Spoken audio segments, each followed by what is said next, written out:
Hey guys, welcome back. Today I'm going to be talking about the Eucharist because last Sunday was the solemnity of Corpus Christi, and I know it's a little bit late, but I feel like I've learnt a lot leading up to the solemnity and the last week as well. I do some quotes for the Family Life International Facebook and Instagram, their social media, and as I was finding a post, planning it earlier last week for the solemnity of Corpus Christi, I was reading through some quotes from some saints, and it just really touched my heart and rekindled my love for the Eucharist. So definitely check out the FLI social media because I help a lot with that. The other reason I wanted to talk about it was we obviously at the Mass, we had a great homily. We went to St. Patrick's Cathedral because Craig had a knighthood Mass on. And also on Monday we went to Kayak and they did a bit of a Lectio Divina / Bible study of the readings from Sunday.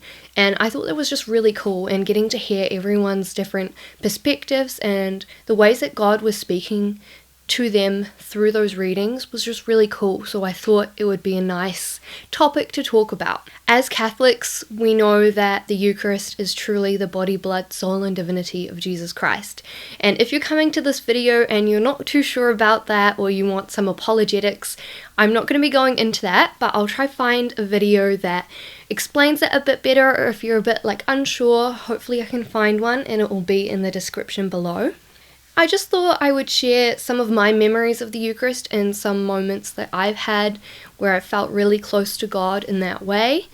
And I guess one of those was my first Holy Communion. So I really couldn't wait to receive the Eucharist, and so it was really awesome. And I still remember the day that I received my first Holy Communion. And there's not a whole lot I remember, but I just remember getting ready, and my mum, she did curls the night before so that it could come out curly and my hair could be nice, and just dressing up really cool was part of it. But it made me it just emphasized that what was going to happen was something really, really special. And I also remember the first time in intermediate where I had that first doubt, is this truly the body and blood of Jesus Christ? And that first doubt, I remember praying through that because I didn't want to believe it. But that was the first time that I ever doubted it. And up until then, I believed it so much. And I still do. And I remember the first time we moved to another parish, which is our current parish. Our family moved there, and that's Holy Family. And I think I was quite a lot younger, maybe a tween or so, around that same time, around intermediate or early high school years. And the parish priest invited us, if anyone wanted to receive the Eucharist kneeling or on the tongue.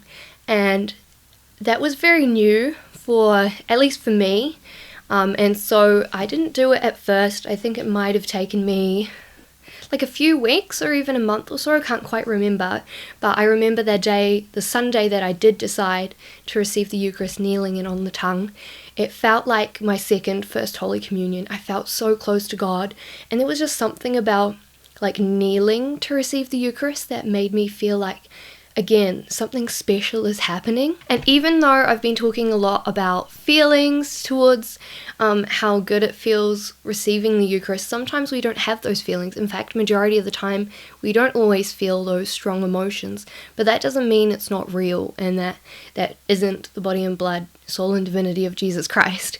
But it's something to remember, and I invite you to think about, when have you had those moments of those strong feelings, or you felt such a strong devotion towards the Eucharist, and maybe journal about it or talk to God about it in prayer and say, help me have that same desire for you, Lord. The Eucharist has also been really awesome, especially when Craig and I were dating. There was a few times when we had some intense arguments, so we went to adoration because we have Mount St. Mary's Chapel, which does 24-hour adoration quite close to where we live. And that was just so special because we got to really bring that to prayer.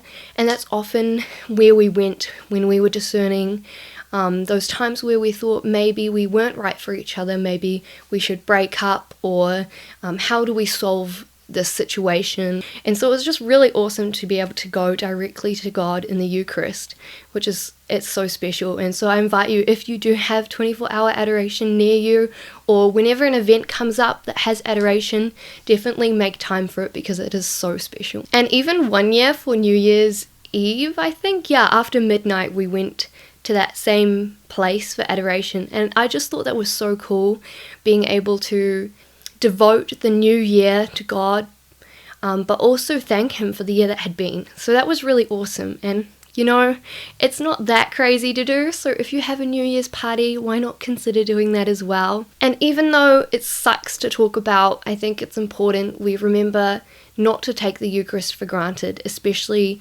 looking back during lockdown where we weren't able to go to Mass. Remembering that time of struggle for us, both remembering those really happy moments that we've had with the Eucharist, but also the times that we've really, really wanted the Eucharist but were unable to. So I think it's important to reflect on like a bit of everything really.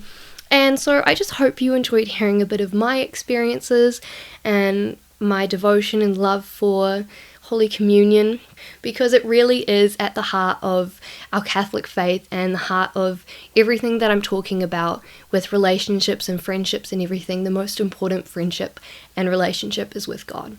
Thank you guys for watching. I'll be posting another video every Friday and Sunday, so I'll see you guys then.